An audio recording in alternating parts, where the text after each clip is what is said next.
Bon, se lever tôt, c'est toujours un peu difficile. Là, il est quelle heure? Il est 7h47, ça va, mais on est quand même dimanche, donc ouais, c'est tôt. C'est toujours un peu difficile, mais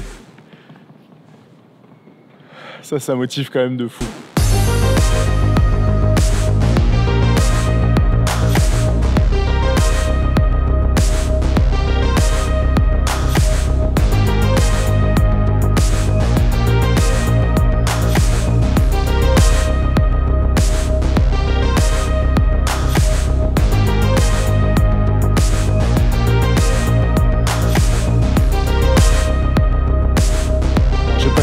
Sur pourquoi est-ce qu'il faut se lever tôt le matin pour avoir des belles images.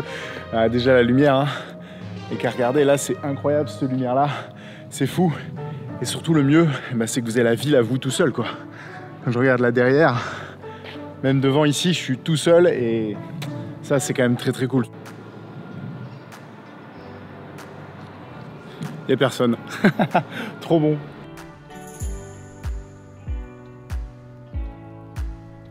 Salut à tous, j'espère que vous allez bien. Il est tôt, c'est le matin, je me suis motivé ce dimanche là pour me lever pour aller filmer dans Bordeaux. C'est une ville que je connais pas, vous le savez, je suis rentré en France depuis maintenant 1 mois et demi, 2 mois, un truc comme ça. Donc voilà, je découvre cette ville, elle est superbe, c'est vraiment une belle ville Bordeaux. Puis encore plus le matin, là, le matin j'ai vraiment tout ce qu'il faut, il n'y a personne, il y a une belle lumière, etc. Mais bref, j'espère que vous allez bien, je suis content de vous retrouver sur la chaîne YouTube. Où est-ce que vous êtes partis en vacances? Ça m'intéresse de savoir un peu où est-ce que vous êtes partis. Je suis sûr que parmi certains d'entre vous, il y en a qui sont partis dans des endroits de fou. Donc n'hésitez pas aussi à mettre vos commentaires, vos vidéos plutôt dans les commentaires. Ça fera plaisir de découvrir où est-ce que vous êtes partis. Puis aussi, ça permettra à d'autres de la communauté de savoir un peu où est-ce que vous êtes partis et puis de découvrir votre travail. Je trouve ça toujours très cool. Donc ça y est, je suis de retour sur YouTube après maintenant 2 mois, ça passe vite, mais ça fait du bien aussi de faire une petite pause. Je pense que c'est super important d'ailleurs de faire une pause, peu importe votre job, ça fait du bien de faire une petite pause, un petit break, comme ça on revient ultra motivé et c'est mon cas, je suis vraiment motivé là. Donc c'est plutôt cool, ça fait du bien de s'arrêter un petit peu. Donc pour cette première vidéo YouTube, j'ai choisi une FAQ il y a quelques temps sur Instagram. Je vous ai demandé de me poser des questions, ce que vous aviez envie. Donc je vais y répondre, mais avant ça je vais aller me chercher un petit café et puis je réponds à toutes vos questions.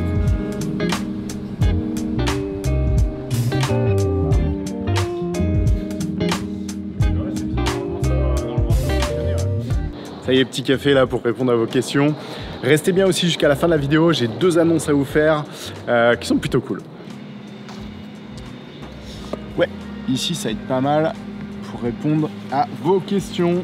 Allez, première question. Donc toutes les questions, je les ai pas triées, hein, je vais les découvrir d'ailleurs. Merci pour le tram.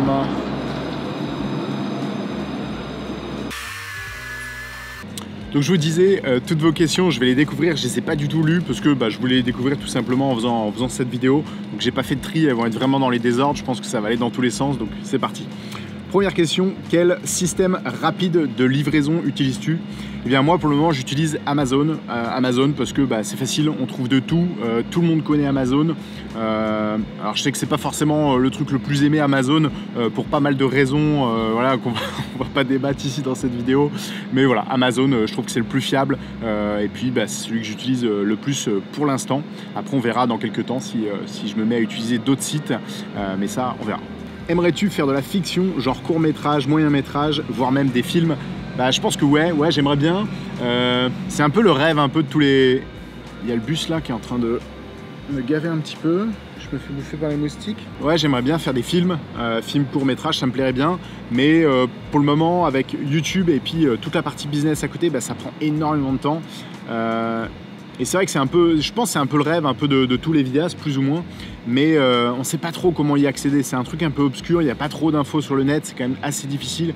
Et je pense qu'il faut vraiment être passionné à fond. Moi j'adore le cinéma, mais c'est un peu comme tout dans la vie en fait, faut se mettre à fond et se dire ok let's go, je me lance parce que sinon ça va pas fonctionner quoi. Donc c'est pour ça que c'est difficile pour le moment pour moi de me dire ok je me lance dans un court-métrage. Alors j'aimerais bien, hein, j'aimerais vraiment prendre le temps de pouvoir le faire, mais pour l'instant c'est pas encore le cas, mais on verra. J'arrive à septembre, chaud pour se rencontrer si tu veux. Bon tu t'en es rendu compte dans cette vidéo, je suis plus à Montréal, j'ai quitté définitivement le Canada, je l'ai expliqué dans cette vidéo là, si tu veux aller la voir, mais ouais ça aurait été avec plaisir. As-tu prévu de créer une équipe ou restes-tu en solo? Ouais, j'ai déjà une équipe. Un petit peu sur Montréal. Et puis là, je vais commencer à reconstituer une équipe ici. Donc ouais, c'est trop bien en fait d'être en équipe parce que tout seul, les deux ont des avantages en fait. Les deux ont des avantages, les deux ont des inconvénients. Mais aujourd'hui, moi, je préfère travailler en équipe. C'est beaucoup mieux pour la créativité, pour plein d'idées. Moi, je trouve que en fait, le fait de bosser tout seul, c'est pas mal parce que tu es assez libre, tu fais ce que tu veux, tu bosses à ton rythme. Mais le fait de bosser avec d'autres gens, eh bien, ça t'apporte quelque chose de nouveau et surtout des trucs auxquels tu n'aurais pas pensé tout seul. Donc c'est quand même pas mal en équipe. Salut, j'aurais une vidéo à tourner avec des plans pris à l'hélico. As-tu des conseils? Alors je sais pas si c'est pour une compagnie d'hélico comme les vidéos que moi j'ai déjà réalisées pour une compagnie d'hélicoptère à Montréal ou si c'est filmé depuis un hélico, mais peu importe. Le conseil que je te donne, c'est vraiment prépare à fond un gros storyboard. C'est ultra important parce que quand on filme en hélico, on n'est plus au sol là comme ça. Je peux décider un peu de me déplacer ou quoi que ce soit. En hélico, c'est pas pareil. En compte, t'es un peu bloqué et c'est le pilote qui va faire que l'hélico va se déplacer. Donc c'est ultra galère pour filmer. Et le conseil principal, c'est filme pas à la main, filme avec un stabilisateur. En hélico, ça bouge énormément, surtout si c'est des petits hélicos, les Robinson, la R22, R44, c'est quand même des petits hélicos qui sont pas très stables. Donc si t'as pas de stabilisateur, j'ai pas testé avec des plus gros hélicos, ça va venir d'ailleurs, hein, c'est des projets qui sont en cours, mais ça c'est important vraiment d'avoir un stabilisateur, sinon tu vas rater vraiment tous tes plans. Comment se payer sa première caméra pro quand on a déjà la théorie mais pas trop d'expérience? Le mieux, c'est quand même de trouver un premier contrat pro, comme ça tu mets l'argent de côté ou soit tu investis directement. Si jamais tu arrives à décrocher un contrat pro, eh bien achète-toi une caméra. Alors dépense pas toute ta fortune dans une belle caméra dès le début, prends pas un A7S3 ou quoi que ce soit, c'est des caméras qui coûtent super cher. Tu peux déjà filmer avec un iPhone, hein. Si c'est un client qui est pas trop exigeant, ça va suffire largement. Et cet argent-là, eh bien tu peux la réinvestir dans une bonne caméra. Moi, c'est ce que j'avais fait au début. J'avais un GH5, j'avais acheté un GH5, donc c'est une caméra qui est largement abordable. Et puis même encore aujourd'hui, un GH5, c'est quand même une caméra qui fonctionne très bien. Tu peux acheter une caméra qui est pas trop chère ou filmer avec ton téléphone. Signe ton premier contrat pro, deuxième et troisième contrat pro et mets beaucoup d'argent de côté, le maximum. Et après, avec ça, tu réinvestis tout de suite. Le but, c'est vrai, dans le business, c'est vraiment ça, c'est toujours réinvestir son argent, pas dans n'importe quoi, mais dans du matériel, comme ça permet de progresser, d'évoluer. Donc moi, c'est le conseil que je te donne. Allez, je vais bouger d'endroit. Yepa. Let's go. Ouh.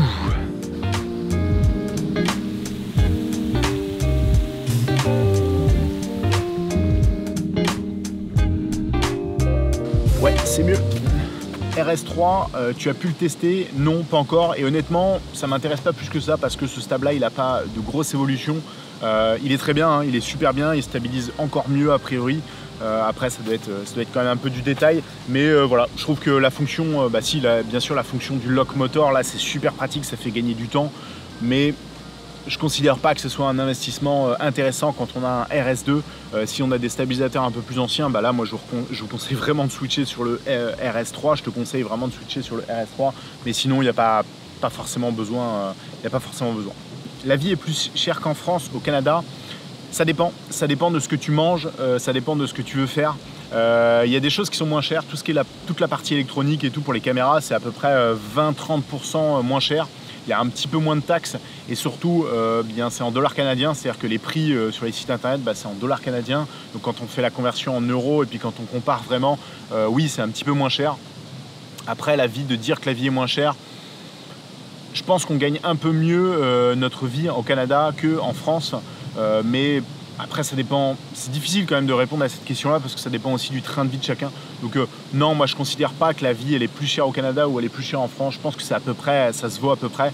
En France, on a quand même une chance de fou, c'est la bouffe et la variété de paysages. On n'a pas besoin de faire 800 ou 5000 km comme au Canada pour aller voir des trucs de fou.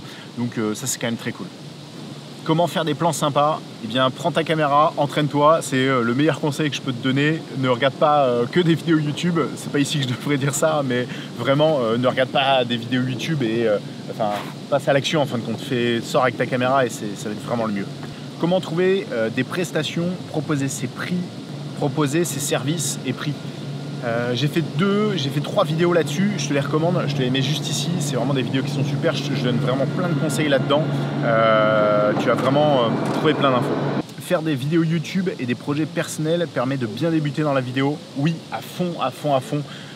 Perso, moi, YouTube, ça a été vraiment un moteur, ça m'a permis de me motiver, juste de faire ces vidéos-là, ce style de vidéo-là. Et en fin de compte, ça permet de rester et surtout de créer un rythme de motivation, d'être toujours constamment dans la vidéo, la tête dans la vidéo. Et c'est vraiment comme ça que qu'on progresse déjà. Après, il n'y a pas que YouTube, hein. Tout le monde n'aime pas forcément faire des tutoriels YouTube comme je suis en train de le faire là. Mais vous pouvez, tu peux aussi juste faire des vidéos de voyage, etc. Ça va vraiment t'aider. Et c'est vraiment ça le secret, hein. C'est vraiment de faire le maximum de vidéos. C'est comme ça que tu vas progresser. Je bouge un peu d'endroit parce que là le soleil il est en train d'arriver et je vais être un peu surexposé dans pas longtemps.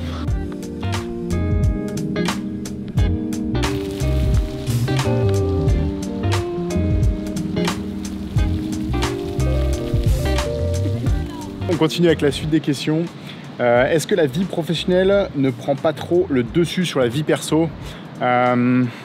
Si, évidemment. Déjà le fait de travailler chez soi et en plus de travailler de sa passion, de vivre de sa passion, forcément ça prend forcément le dessus.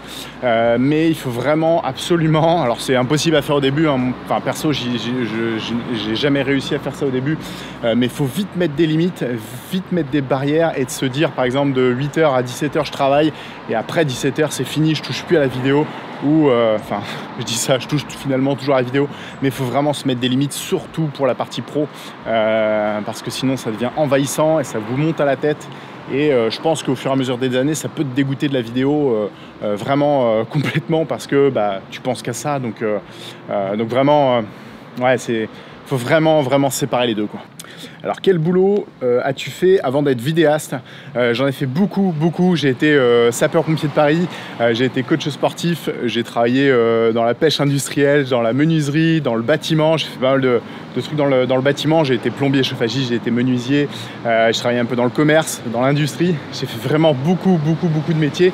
Et si jamais ça t'intéresse et si ça vous intéresse, j'avais enregistré un podcast. Bon, il est un peu plus vieux, il n'est pas hyper d'actualité, mais en tout cas pour mon parcours, il est toujours d'actualité. Avec MC Talks, je vous mettrai le lien aussi dans la description. Voilà, ça vous donnera un peu une idée de mon parcours.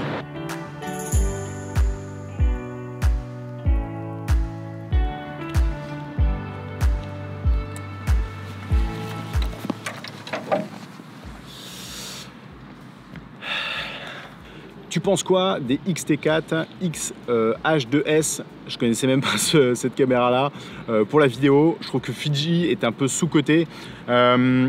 Oui, Fuji est un peu sous-coté, mais enfin, ouais, je sais pas. Je pourrais pas dire que Fuji est sous-coté, mais ce que je sais, c'est qu'aujourd'hui, toutes les caméras du marché, quelles qu'elles soient, elles ont quand même des performances de fou. Quand on fait un step back un peu là, 5 ans ou même 8 ans en arrière, c'était pas du tout le cas. Il fallait vraiment bien réfléchir à son choix. Aujourd'hui, à son choix avant d'acheter une caméra, pardon, je vais trop vite quand je parle. Aujourd'hui, les caméras, elles sont quand même ultra performantes et il n'y a pas de risque en fin de compte aujourd'hui à acheter une caméra, quelle qu'elle soit. Elles sont toutes ultra performantes avec évidemment des avantages et des inconvénients. Mais honnêtement, quand on débute, Fuji, c'est X-T4, c'est très bien. C'est une super bonne caméra et même pour les pros, hein, ça fonctionne très bien. Si je me trompe pas, tu es sur Bordeaux maintenant, pas trop dur de trouver des clients. Oui, je suis sur Bordeaux, tu t'en es rendu compte dans cette vidéo. Pas trop dur de trouver des clients, mais en fin de compte, j'ai pas encore commencé à trouver des clients. J'ai quelques clients via YouTube, c'est des sponsors, mais j'ai pas encore cherché des clients. Donc, est-ce que ça va être plus dur qu'au Canada? Ça, je sais pas. Je pense pas. Honnêtement, je pense pas. Après, c'est une question de motivation. Il faut vraiment le faire à fond. Ce qui va être un peu plus difficile pour moi, ça va être la partie YouTube et la partie business, de gérer ces deux parties-là en même temps, parce que au Canada, j'avais vraiment toute ma clientèle. À la fin, je cherchais pratiquement plus de clients, je faisais plus du tout de marketing parce que ça venait pratiquement tout seul à moi. Donc, je pouvais m'investir à fond sur YouTube. Là, c'est pas le cas. Là, je recommence un petit peu presque à zéro, mais c'est cool en fait. C'est une super bonne motivation pour moi. Ça a vraiment me motivé de chercher des clients ici parce que ça me sort un peu de ma zone de confort et c'est quand même cool. C'est un bon défi. On arrive à la fin des questions. Comment évoluer dans la vidéo sans trop mettre d'argent, vu que c'est un milieu où tout est cher? Ouais, c'est vrai que c'est un milieu où tout est cher. Ça rejoint un peu le conseil que je donnais juste avant, là, dans les questions précédentes. Le mieux, c'est quand même de signer des contrats et à chaque fois de réinvestir un petit peu son argent faut pas faire le fou, faut pas tout investir, ça sert vraiment à rien, c'est vraiment une grosse bêtise parce que déjà la première chose c'est que vous savez pas si ça va vraiment vous plaire, il y a une différence entre passion et travail. Le mieux c'est quand les deux, on se rend compte qu'on est vraiment passionné et puis du coup avec le travail c'est top, mais le mieux c'est d'investir vraiment à chaque contrat, sinon c'est vraiment une bêtise d'investir tout son argent dès le début. Peut-on vivre à 100% de sa carrière de vidéaste indépendant aujourd'hui? Oui, on peut vivre absolument de la vidéo. Le truc vraiment important, c'est de se former au marketing. J'ai fait déjà 3 vidéos là-dessus, je te mets le lien juste ici. Ça, c'est vraiment ultra important. Sinon, tu auras beau être le meilleur vidéaste du monde, si tu sais pas vendre tes prestations, tu n'arriveras jamais à vivre de la vidéo. Quels sont tes projets à Bordeaux et pourquoi avoir choisi cette ville? Pour le moment, c'est YouTube. Je vais faire pas mal de YouTube. Je vais reprendre aussi toute la partie pro, redémarcher un peu quelques clients. Mais ça va revenir un peu plus tard par la suite. J'ai quand même pas mal de trucs à faire jusqu'alors, mais ça va venir. Et pourquoi est-ce que j'ai choisi cette ville? C'est une ville qu'on aime bien avec ma femme depuis très longtemps et on avait envie de la découvrir. Donc je sais pas combien de temps je resterai à Bordeaux, mais pour le moment, c'est plutôt cool. Donc voilà pour les questions, merci à tous ceux qui ont participé, ça fait super plaisir. N'hésitez pas à me suivre aussi sur Instagram. Je vous le disais aussi pour la formation, je lance une formation sur Premiere Pro, sur tout mon montage, sur tout mon workflow. Je vous mets le lien qui est dans la description pour pouvoir vous inscrire. Je vais faire une seule offre de lancement et après j'en referai plus par la suite où c'est très peu probable. Donc si ça vous intéresse, vous avez le lien pour vous inscrire sur la newsletter. Et ensuite, la dernière annonce que je voulais vous faire, c'est que je vais être au Salon de la Photo du 6 au 7 octobre. Donc si jamais ça vous tente de venir me faire un coucou, ça fera super plaisir. Si vous me voyez, surtout n'hésitez pas à venir me dire bonjour, ça fera vraiment hyper plaisir de vous rencontrer. Pour les horaires, je sais pas du tout, en tout cas j'arrive le 6, je vais y être probablement le 6 en après-midi et après le 7, je vais essayer d'y être au maximum, peut-être pas toute la journée, mais je vais essayer d'y rester au maximum. Je donnerai un peu plus d'infos sur Instagram, en story, ça sera beaucoup plus facile, donc n'hésitez pas pareil à me suivre en story. J'espère que cette vidéo vous a plu. Si ça vous a plu, le petit commentaire, vous le savez, avec le petit like. Et puis sinon, je vous retrouve dans quelques jours pour une prochaine vidéo. Bye!